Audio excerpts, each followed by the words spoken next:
नमस्कार दोस्तों, जय भोलेनाथ।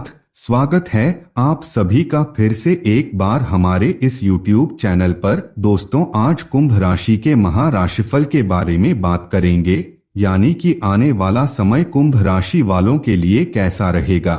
नमस्कार दोस्तों, स्वागत है आप सभी का फिर से एक बार हमारे इस YouTube चैनल पर। दोस्तों, आज के इस वीडियो में हम आप लोगों को मकर संक्रांति के बारे में बताएंगे। मकर संक्रांति के दिन से सूर्य देव अपने पुत्र के राशि मकर राशि में संचार करने लगते हैं।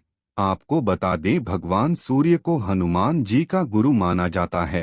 काफी कम लोगों को इसके बारे में मालूम है कि हनुमान जी के गुरु भगवान सूर्य हैं, जबकि भगवान सूर्यदेव न्यायदाता शनिदेव के पिता माने जाते हैं। यही कारण है कि दोस्तों, अगर जन्म कुंडली में सूर्यदेव की स्थिति कमजोर है, या फिर सूर्यदेव पापकर्तरी दोष से पीड़ित है, या फिर ग्रहण दोष से पीड़ित है, तो ऐसी स्थिति में भगवान बजरंगबली के साथ ही न्याय के दाता शनि देव की कृपा दृष्टि प्राप्त होना भी मुश्किल हो जाता है। इसलिए सूर्यदेव का बलवान होना बेहद ही आवश्यक माना जाता है। अगर आपके लिए सूर्य देव सकारात्मक फल प्रदान करेंगे, तो इससे शनिदेव और बजरंगबली हनुमान भी आपको शुभ फल प्रदान करने लगते हैं।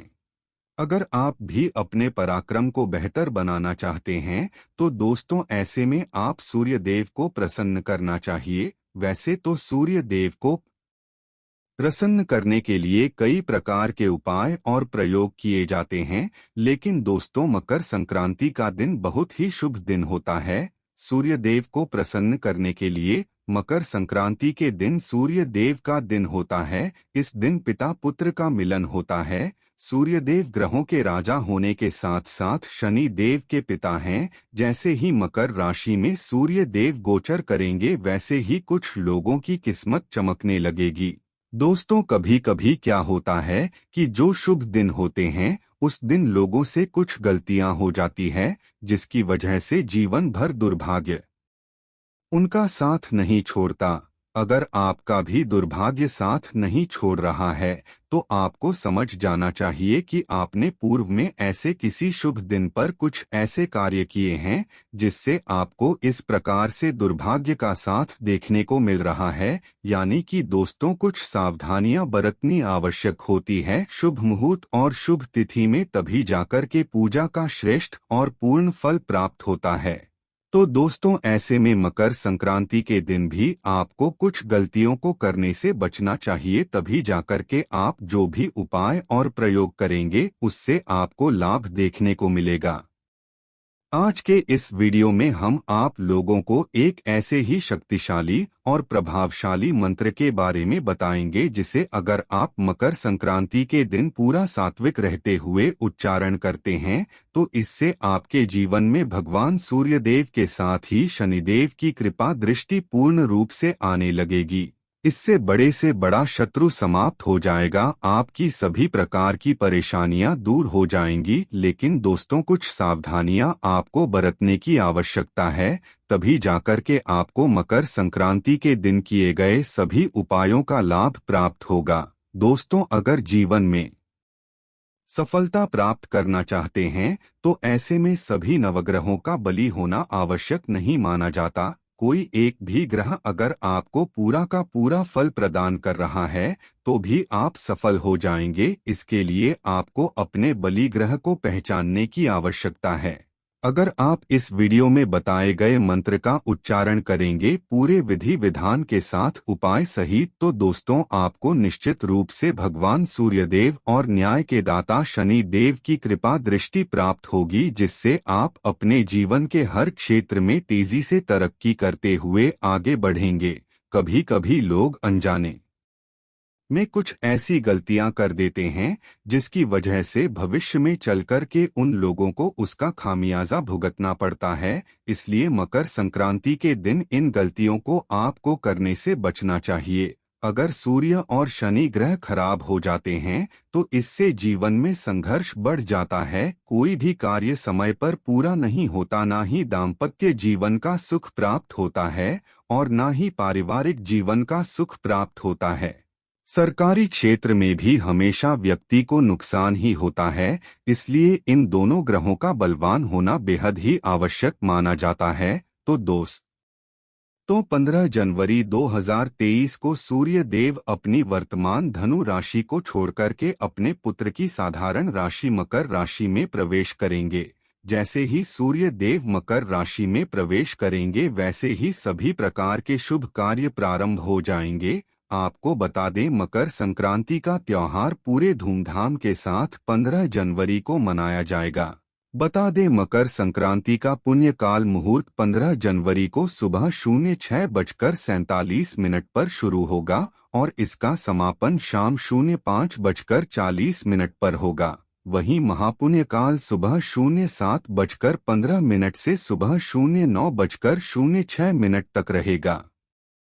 दोस्तों, उद्यातिथि के अनुसार पुण्यकाल और महापुण्यकाल में स्नानदान करना शुभ होता है। इस दिन अभिजित मुहूर्त दोपहर 12:09 से लेकर 12:52 तक रहेगा। वहीं विजय मुहूर्त इस दिन दोपहर 02:16 से लेकर दोपहर 02:58 तक रहेगा।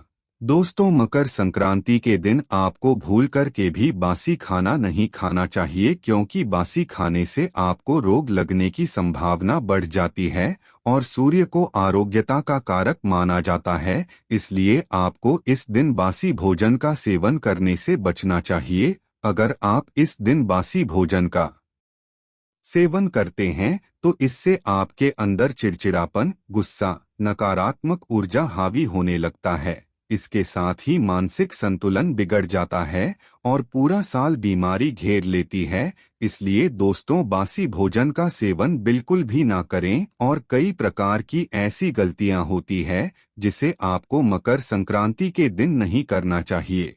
जैसे कि दोस्तों, आपको तामसिक भोजन का सेवन बिल्कुल भी नहीं करना चाहिए। लहसुन, प्याज, मांस, मदिरा इत्यादि चीजों का सेवन करने से बचें। इस दिन सात्विक भोजन ग्रहण करने का प्रयास करें। अगर आप इस दिन तामसिक भोजन ग्रहण करते हैं तो इससे आपके सूर्य और शनि दोनों के दोनों ग्रह कमजोर हो जाएंगे। अगर आप मकर संक्रांति के दिन असहाय और गरीब लोगों की मदद नहीं करते हैं और उन्हें तुच्छ समझ करके उनका निरादर करते हैं तो इससे शनि और सूर्य दोनों ही आपको अशुभ फल प्रदान करेंगे। जो लोग लॉटरी, सट्टा इत्यादि के क्षेत्र में पैसा लगाते हैं, यानी कि जिस भी क्षेत्र से अचानक आपको धन की प्राप्ति होती है, आपको मकर संक्रांति के दिन वह कार्य बिल्कुल भी नहीं करना है। जितना ज्यादा हो सके मकर संक्रांति के दिन गरीब लोगों की सेवा करने का प्रयास करें। इसके विपरीत अगर आप गरीब लोगों को सताएंगे, उनका अपमान करेंगे तो इससे आप स्वयं पाप के भागीदार बन जाएंगे। जब आपके जीवन में शनि की दशा आएगी तब आपको दुष्परिणाम मिलना प्रारंभ हो जाएगा। शनि अपनी दशा अंतर्दशा 7.5 और ढैया में व्यक्ति को उसके कर्मों का फल प्रदान करते हैं। अगर आपके पास कोई गरीब पैसे मांगने के लिए आता है तो आपको 2-4 पैसा अवश्य है उसे दे देना चाहिए या फिर खाना खिला देना चाहिए। आपके पास जो भी सामर्थ्य है उसी के अनुरूप आप दान करें, इससे आपको लाभ अवश्य होगा। खास करके इस दिन सूर्योदय और सूर्यास्त के समय पूजा पाठ अवश्य करना चाहिए, क्योंकि यह पिता और पुत्र का मिलन वाला समय होता है। इसके साथ ही सूर्यदेव को जल अर्पित करें। अगर आप इस दिन सूर्य को जल अर्पित करते हैं तो इससे आपको मान सम्मान की प्राप्ति होगी। आपके नौकरी में जो समस्याएं चल रही थी, जिनका प्रमोशन अटका हुआ था, उन लोगों को प्रमोशन मिल सकता है। मकर संक्रांति के दिन सूर्य को जल चढ़ाते हुए आपको सूर्य देव के मंत्र ओम ह्रीं सूर्याय नमः इसका उच्चारण करना है। कम से कम आपको 51 माला इस मंत्र का उच्चारण करना है। इस मंत्र का उच्चारण करते हुए आप बरगद के वृक्ष में 1 लोटा जल चढ़ाने से आपको तुरंत ही नौकरी में प्रमोशन मिलेगा। आपके रुके हुए कार्य पूर्ण हो जाएंगे। बिजनेस व्यापार में भी सफलता का योग बनेगा। बस आपको मकर संक्रांति के दिन सूर्य देव को जल चढ़ाते हुए इस मंत्र का उच्चारण करना है। इससे घर में मौजूद पितृदोष भी दूर हो जाते हैं।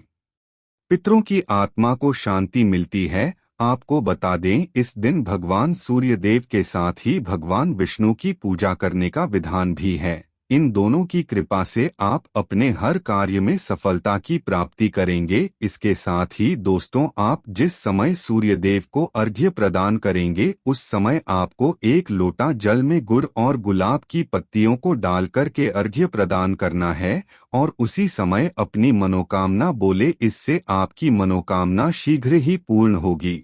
इस दिन आप गुड़ तेल मूंग की दाल की खिचड़ी का सेवन करें या फिर खिचड़ी बनाकर के गरीबों में बांटें। इससे अगर आपके जीवन में शनि ग्रह की महादशा चल रही है या फिर शनि की 7.5 चल रही है, तो उससे आपको छुटकारा देखने को मिलेगा। साथ ही दोस्तों, इस दिन गायत्री मंत्र का जाप करना भी सर्वश्रेष्ठ और सर्वोत्तम माना जाता है।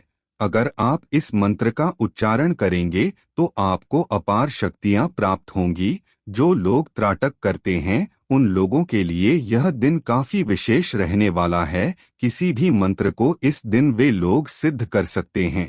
अगर आप त्राटक नहीं करते हैं तो आपको ज्यादा कुछ नहीं करना है। सुबह सोकर के उठने के पश्चात नहा धोकर के सूर्यदेव को अर्घ्य प्रदान करते हुए सूर्यदेव के मंत्र का उच्चारण करें। इससे आपकी मनोकामना पूर्ण हो जाएगी। तो मित्रों, आज के लिए बस इतना ही। फिर मुलाकात होगी एक नए और ताजा एपिसोड में। तब तक के लिए नमस्कार।